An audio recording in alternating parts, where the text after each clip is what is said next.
저희가 수많은 학생들의 생기부를 컨설팅하면서 정말 안타까운 케이스 중에 하나가 뭐냐면 내 생기부 나름 괜찮은 것 같은데 잘하고 있는 것 같은데 이 정도면 평균 좀 되지 않을까? 라는 생각을 가지고 왔지만 이미 망가진 생기부를 가지고 저희를 만났을 때입니다. 차라리 난 생기부 포기했어. 준비도 안 했어. 뭐 이런 학생들은 자기가 안 했으니까 뭐 어쩔 수 없는 거지만 나 그냥 뭐 포기한 건 아니고 이 정도면 나름 괜찮게 준비한 것 같다 라고 했지만 이미 망가져서 돌이킬 수 없는 경우들을 많이 봐왔습니다. 이렇게 완전히 생기부가 망가지기 전에 이 학생들에게 보이는 그런 행태들을 한번 저희가 말씀드리려고 하는데요. 오늘 저희가 말씀드린 이 내용에 조금이라도 해당된다 싶은 경우에는 내 생기부도 곧 망가질 수 있겠구나 라는 경각심을 좀 가졌으면 좋겠습니다. 자, 오늘 말씀 나눠주실 저희 스터디코드 입시연구소장이시고 대표 컨설턴트를 맡고 계신 유정렬 팀장님 모셨습니다. 안녕하세요. 예, 반갑습니다. 네, 예. 어떤 징조가 있을 때 우리 학생들의 생기부가 망가지는 걸까요? 5가지 정도를 네. 제가 가지고 왔는데요. 오늘 이 징조를 학생들이 이제 망가져가는 이런 모습들을 보여드리면서 네. 예, 꽤 괜찮은 학종을 준비하는 꿀팁들도 같이 드릴 예정이거든요. 네네. 그러니까 오늘 좀 집중해서 잘 봐주셨으면 좋겠습니다. 첫 번째는 뭔가요? 예, 바로 첫 번째는 이번 시험은 나 이미 망했어 라고 얘기하는 친구들입니다. 이렇게 생각하는 친구들도 많죠. 이제 학생들이 시험을 준비하는 과정 또는 시험을 시작하고 나서 시험 기간 안에 시험을 포기하는 경우들이 생겨요. 이번에는 내가 좀 실수가 많았어. 그래서 남은 시험이 있는데 남은 시험도 그냥 끝까지 제대로 안 하고 이미 포기해버리는 거죠. 그리고 이번 시험은 진짜 무슨 상황 때문에 어쩔 수 없었어. 내가 배가 아파서 어쩔 수 없었어. 그럴 수 있죠. 그럴 수 있습니다. 근데 그럼에도 남은 시험은 되게 간절하게 봐야 되는 거예요. 굉장히 더 집중하고 나머지 과목 한 점수를 더 받으려고 노력을 해야 됩니다. 자, 그리고 나서 어쩔 수 없이 좀 힘든 상황이 생겨서 내가 못했어 라고 한다면은 그거에 대해서 철저히 분석해야 되거든요. 예, 근데 많은 학생들이 이번에는 내가 준비가 조금 부족해서 어쩔 수 없었어 하고 하면서 이렇게 합리화해가지고 제대로 분석도 안 하고 그리고 중간에 포기해버리고 이런 모습들이 있거든요. 학종을 준비하는 학생들 중에서 무너지고 있는 가장 많은 징조일 수도 있습니다. 정시 파이터로 돌리기 직전의 상황.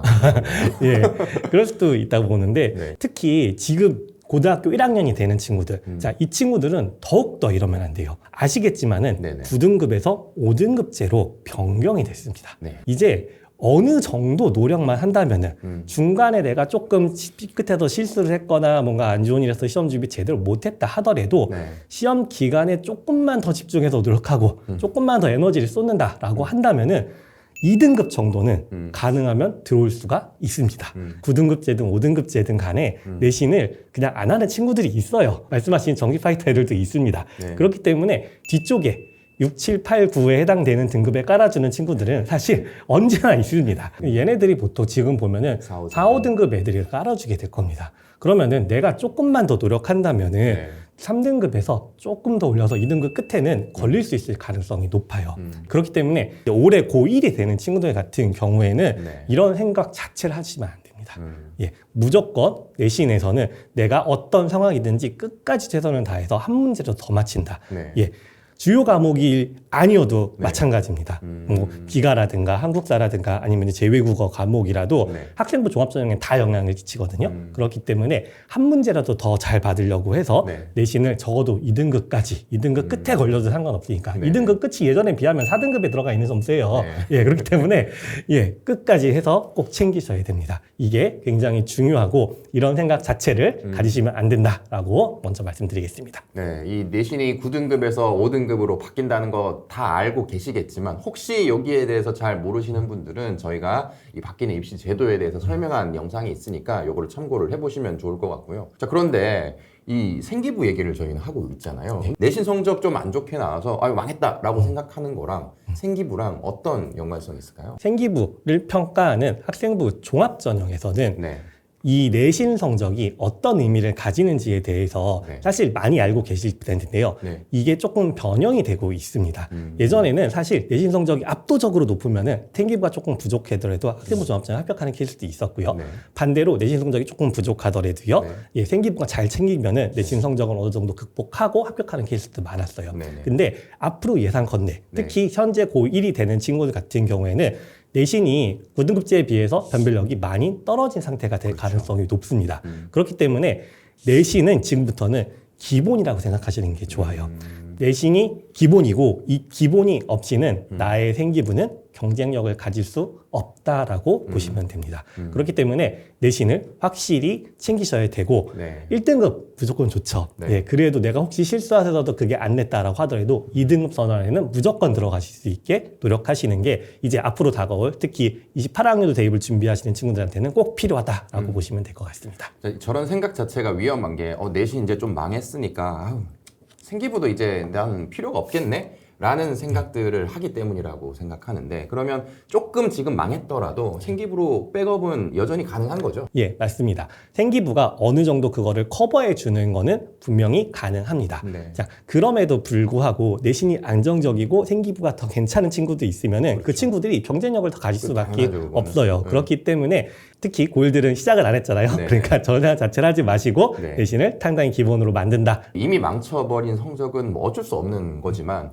수많은 시험들이 남아있잖아요. 12번 정도의 우리는 시험을 보게 되는데 그 중에 한두 과목 망쳤다고 모든 게 끝나버리는 건 아니거든요. 다른 과목으로 보완을 하면 되는 거고 그리고 그걸 베이스로 한 다음에 학종을 위해서 생기부를 갖춰둔다면 좋은 기회들은 많이 생길 수 있습니다. 마지막까지 끝날 때까지 포기하지 않는 자세를 가져야 수시 전형에서 좋은 결과를 기대하실 수가 있을 겁니다. 두 번째는 어떤 걸까요? 자, 두 번째 징조는 이겁니다. 아, 친구들 이제 귀찮아. 나 혼자 하고 싶어.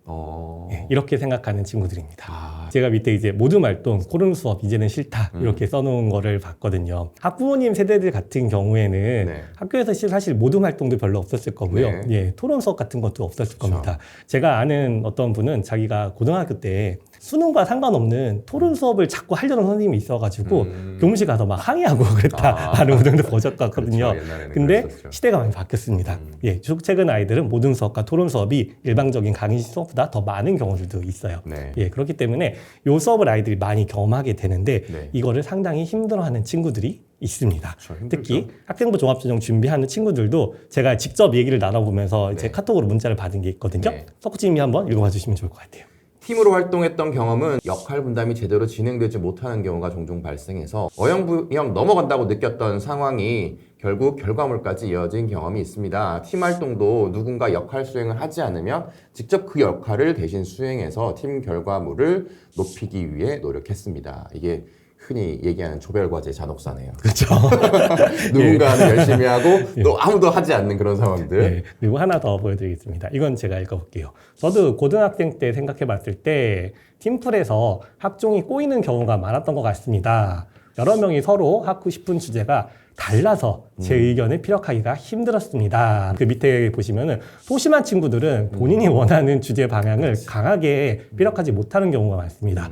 저도 고1 때 자율활동 독서 토론 시간에 한 가지 책을 골라서 했는데 친구한테 의견을 밀려서 의학 쪽 책을 읽은 경험이 있습니다. 분명히 모든 활동에서는 리더가 고생을 하게 돼 있어요. 그렇죠. 예, 각각 역할 분담도 해줘야 되고 그게 잘 수행되나 또 관찰도 하고 네. 도움도 줘야 되고 그 다음에 결과물도 나오면 그거를 보고서로 만들고 발표도 해야 되고 하는 부분에 있어서 리더라는 친구가 굉장히 힘든 케이스가 있습니다. 네. 그리고 이제 두 번째 어떤 케이스 같은 경우에도 학생들이 하고 싶은 주제가 다 달라요. 그렇죠. 그러다 보니까 같은 조원들끼리에서도 방향성이 다를 수가 그렇죠. 있습니다. 그래서 목소리 큰 친구들 쪽으로 가고 이제 좋은 게 좋은 거지 하는 친구들은 내가 원하는 대로 못하는 경우가 많이 발생하겠네요. 그렇죠. 근데 그러다 보니까 학생부 종합전형을 준비하는 친구들 중에서 모둠 활동이라든가 아니면은 토론 활동 같은 거를 하기는 참여는 해야 되기 생각하고 내가 리더를 해야지 좀 더 이렇게 세계보기에 좋게 기록될 것 같은데 친구들하고 같이 하는 게 너무 힘들어 하는 학생들이 많이 있습니다. 예. 근데 그럼에도 불구하고 여러분이 학생부 종합전형을 준비하고 있다면은 네. 이거를 너무 힘들어 하시면은 안 됩니다. 이해는 충분히 되지만은 할 수 있을 만큼은 최대한 즐겨주시고 이제 니네 귀찮아 나 혼자 할래 이 상태가 되시면은 안 됩니다. 근데 이제 저 상황에 이입을 해보면 저도 저런 성향의 학생이었기 때문에 근데 이제 조별 활동 피곤하고 그럼 나 혼자 활동하는 데서 내가 잘 해가지고 좋은 기록 만들면 되지. 조별 활동은 그냥 최소한으로 해서 그냥 피해만 안 끼치고 난 내 거 내가 혼자 해가지고 잘할 거야 라는 생각을 할 수도 있을 것 같은데 조별 활동은 그렇게 스트레스 받아가면서 꼭 해야 하나요? 예, 생각보다 조별 활동을 통해 가지고 탐구 과제를 진행하는 수업이 학교에서 많습니다. 그렇기 때문에 저걸 다 피한다 라고 한다면은 개별 탐구로서 진행될 수 있는 범위가 네. 한계가 있어요. 네. 그리고 선생님들이 기록을 하실 때도 수업 중에 진행된 토론과 수업에서 정식으로 진행된 모든 활동을 통한 기록을 훨씬 더 입력하시기가 그렇죠. 정당성이 있고요. 네. 학생이 개별 탐구 활동을 만들어 주려면 그걸 또 따로 기회를 잡아줘야 되거든요. 그런 한계점이 있습니다. 모든 활동을 수업 시간에 진행을 하는데 쟤는 항상 뒤로 빠져가지고 그냥 있고 그냥 최소한의 참여만 하는 것 같아라고 하면 이 결과물에 상관없이 이 세트에 좋은 기록이 나오기가 힘들겠네요. 예, 물론 선생님들이 그거를 모두 다 일일이 관찰하지 못하는 경우들도 있겠지만은 어쨌든 적극성을 보이는 아이들은 비교적 티가 나거든요. 그렇죠. 보통 적극성 있는 친구들이 리더도 하고요, 발표도 하고, 그 다음에 각각의 조원들 평가도 있어요. 그 평가도 좋게 기록이 되는 경우들이 많습니다. 그렇기 때문에 이렇게 좀 친구들하고 하는 게 너무 힘들다 하더라도 그럼에도 불구하고 노력을 해주셨으면 좋겠고, 네. 분명히 대학이 또 이런 친구들을 좋아합니다.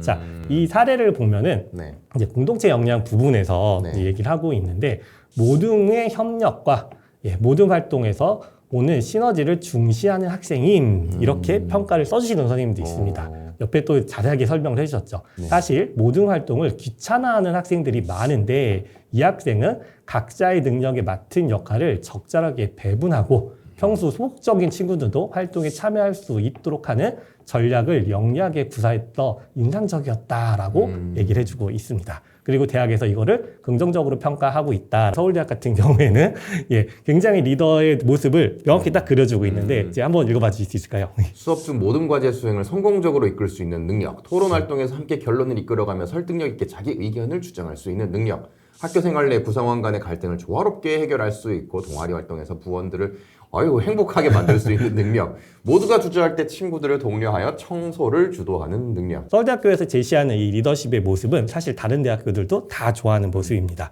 저 모습을 다 갖출 수는 없겠지만은 네. 적어도 저 앞에 보이는 모든 수업에서 과제를 잘 성공적으로 이끌어갈 수 있게 하는 능력이라든가 토론에서 서로 협력해가지고 설득력을 가지고 합리적인 결론에 도달하는 모습들 보여주는 그런 학생들 같은 경우에는 모든 대학이 좀 학생부 종합전형을 선호하는 모습이니까 이런 모습을 갖출 수 있게 노력을 해주셨으면 좋겠습니다. 두 번째로 모둠 활동, 토론 활동을 힘들어하는 경우 생기부가 곧 망가질 가능성이 크다. 여기에 해당되는 학생들 굉장히 많이 있을 것 같습니다. 벌써 이제 2개 들었는데 나 성적 좀 망하고 있는 것 같은데 의욕이 떨어졌거나 또는 과제 할 때마다 너무 힘들어서 나 혼자서 그냥 나 생기부 잘 챙길 거야 이런 생각들을 하고 있는 많은 학생들 내 얘긴데? 라고 공감을 하셨을 겁니다. 또는 우리 자녀가 이런 생각을 하고 있는 것 같다 라고 느껴지는 학부모님들은 여기서 나 지금 문제가 있겠구나 라는 그런 문제의식을 꼭 느끼셨으면 좋겠고요. 저희가 다음 영상에서는 나머지 3가지 그리고 어떻게 하면 이런 문제점을 극복해서 더 나은 방향으로 다시 바꿀 수 있을지에 대해서 설명을 드리도록 하겠습니다.